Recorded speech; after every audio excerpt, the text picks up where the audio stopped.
मैं जब एस्ट्रोलॉजी करता हूँ पैटर्न देखता हूँ। जी। अगर आप 1900 के बाद आप सब पैटर्न देखिए, 1900 का, 1900 वियतनाम वॉर का, वर्ल्ड वॉर 2 का, उसके पहले, इन सब में ये 2-3 प्लैनेट्स बहुत इंपॉर्टेंट आते हैं, जो कि एक है गुरु, शनि और राहु।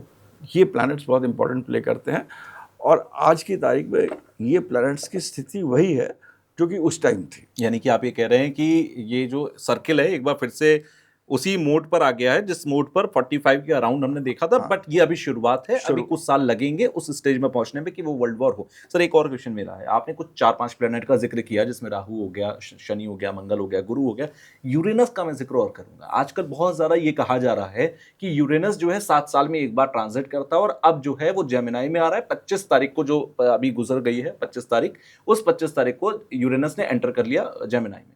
क्या यूरेनस इंपॉर्टेंस रखता है, और इतनी इंपॉर्टेंस रखता है कि कुछ बड़े फेरबदल कर पाए दुनिया में या किसी की जिंदगी में?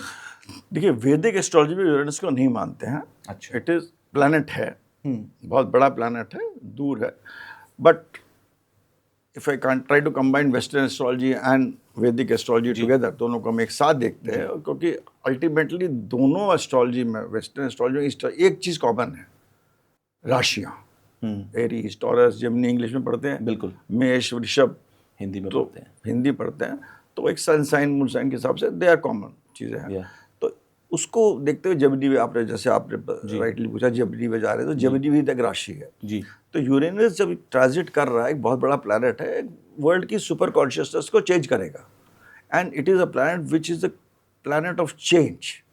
ये दुनिया में बदलाव लाता है। अच्छा। वही जो प्रक्रिया शनि कर रहा है, जो कि आजकल पीसेस में है, गुरु अतिचारी कर रहा है, और राहु अक्स अपना चेंज कर रहा है। राहु जो है, राहु केतु के अक्स चेंज हो गए जनवरी में जाकर। अच्छा। तो ये 3 जो प्लैनेट्स कर रहे हैं, और इसके साथ यूरेनस अभी शनि के साथ जा रहा है, that is more important. Shani के साथ एक्सपेक्ट बना रहा है, एक एंगल बना रहा है, उसके कारण it will cause changes in the world. और जेमिनी जो राशि होती है वो होती है कंप्यूटर, 3 C's, कंप्यूटर, कॉन्टैक्ट और कम्युनिकेशन। ओके। इन तीनों चीज़ों में बदलाव लाएगा। वही चीज़ हमने आपको पहले भी बताई थी। तो ये पॉजिटिव इम्पैक्ट लाएगा या नेगेटिव, क्योंकि तीनों बहुत इंपॉर्टेंट है? कुछ चीज़ें पॉजिटिव नेगेटिव नहीं होंगी, समीकरण बदलेंगे। अच्छा, यू नो, तरीके बदल जाएंगे। The world order will change. जैसे मैंने आपको ट्रेड का बता दिया, एग्जाम्पल दिया था। ट्रेड में आज इस एक कंट्री के पास इतना हिस्सा है, बी कंट्री के पास इतना है, सी के पास इतना पावर है, डी के पास, वो जो चेंज है वो हो जाएगा। Those things will change, and in the whole change, believe me, after 2035 India will be a world power. Okay. India, Hindustan एक बहुत बड़ा पावर होगा। आपने जिस बात का जिक्र किया, मुझे एक भविष्यवाणी याद आती है नास्ट्राडामस की। मेरे पास एक बुक हुआ करती थी, उसमें लिखा था कि 21वीं सदी के शुरुआती दशकों में एक लीडर आएंगे जिनका इशारा मोदी साहब की तरफ किया जाता है, और ये कहा जाता है कि जो वर्ल्ड पावर होगा वो नीचे आ जाएगा और भारत वापस से विश्व गुरु बन जाएगा, एशियन कंट्री विश्व गुरु बन जाएगी। क्या ये उसी तरफ इशारा है? बिल्कुल, एब्सोल्युटली। लेकिन अभी की सिचुएशन में इंडिया एक अच्छी पावर में तो दिखता है, एक फास्ट ग्रोइंग कंट्री तो दिखता है, बट विश्व गुरु की एक्सेप्टेंस और बहुत सारी चीजें हैं जो एक वर्ल्ड लीडर के लिए चाहिए होगी। क्या वो डेवलपमेंट के मोड पर है, या अभी आपको लगता है कि अभी आने वाले टाइम में हमें और स्पीडी चीजें दिखाई देंगी? देखिए, इंडिया का जो हॉरोस्कोप है जी, इस समय है, इंडिया की horoscope, just to explain also little astrology से पर्सपेक्टिव समझ में आए। Let us talk about India's horoscope today. थोड़ा पूरा नहीं होता, संक्षिप्त होता हूँ।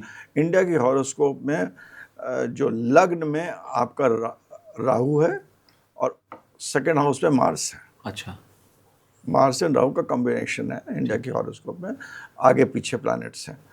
तो ये जो प्लैनेट्स है, मंगल और राहु जो हैं, ये एक दूसरे को इंस्पायर करते हैं। आपके आगे जो आदमी है वही तो आपका इंस्पिरेशन होता है ना जी। राहु इज अ प्लैनेट जो कहता है कि मेरे को बहुत कुछ चाहिए, सब कुछ चाहिए। और मंगल इज अ प्लैनेट कहता है तुम मेरे को बताओ क्या करना, मैं लड़ के आता हूँ, मैं लड़ाई करके आता हूँ, तुमको चाहिए, I will execute for you. जैसे आप अपना बिजनेस कर रहे हैं, कोई भी कर रहा है, आदमी कुछ भी करता है, एग्जीक्यूशन भी तो चाहिए होता है। बिल्कुल। तो मंगल एग्जीक्यूट करता है, राहु की सोच अलग हो, विजन देता है, वो विजन देता है, अलग विजन देता है। ओके। तो जब ये एक अक्सर, और मार्स की दशा आ रही है, हमारी मंगल की दशा चल रही है, और मंगल जो है वो इस टाइम ऐसी स्थिति में है जो कि हमारे 8वें घर को देख रहा है इन दी बेसिक हॉरोस्कोप एस्ट्रोलॉजी। और 8वां घर होता है डिस्टर्बेंसेस का, उसके बारे में मैं आपको बताऊंगा। Okay. 2 घर होते हैं, तो 8वां घर डिस्टर्बेंस, चेंज, ट्रांसफॉर्मेशन का होता है, चीज़ें चेंज होंगी। ओके। तो 7 साल का ये पीरियड है मार्स का, और उसको पावर दे रहा पीछे राहु। राहु का पावर, तो दैट दिस 7 ईयर में चेंजेस होंगी, but it will be with disturbances. जैसे कहते हैं ना, फॉर कंस्ट्रक्शन के लिए डिस्ट्रक्शन जरूरी है। बिल्कुल बिना डिस्ट्रक्शन के कंस्ट्रक्शन हो ही नहीं सकता ना। बिल्कुल। तो उसी तरह ये सिचुएशन है। और हिंदुस्तान के अगर शुक्ल चैत्र प्रतिपदा की पत्री आप देखेंगे, तो उसके अंदर भी जो मंगल जो है, again it playing a very important role. वो ऐसे भाव को देख रहा है जहाँ की लड़ाई, वॉर, डिस्टर्बेंसेस को दिखा रहा है, जो कि 1 साल का पीरियड है। बट इन इंडियाज केस, जो गुरु जो है जी। गुरु जो है वो अपने से चौथे घर में जाके बैठा है इन द हॉरोस्कोप। चौथा घर जो होता है वो अपना होता है, मैं अपने घर को बचा के रखूंगा।